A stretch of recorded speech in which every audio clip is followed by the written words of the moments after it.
रामकृष्ण हरी. आता मी दत्त मंदिर चौक गावामध्ये आहे. माझ्यासोबत आमचे हे पुजारी मावले. एकदा रामकृष्ण हरी का एकदा बोला. रामकृष्ण. तुमचं पूर्ण नाव सांगा. राजू देशमुख. राजू देशमुख. माझी अशी विनंती आहे, अगदी देवाच्या चरणी सांगतो, इथं आम्ही 18 वर्षापूर्वी यायचो, पण आता मधल्या काळात नाही आम्हाला दिंडीला मार्ग बदलता आला. मग आता या पूर्व मार्ग इथं मला दुपारचं आम्ही 35 वारकरी आहे, तर त्यांच्या अन्नदानाला सहकार्य कराल का माऊली?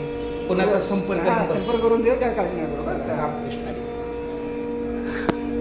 धन्य आज दिन झाले संतांचे दर्शन, झाली पापा तापा तुटी, दैन्य गेले उठा उठी, झाले समाधान पायी विसावले मन, तुका म्हणे आले घरा तोची दिवाळी दसरा.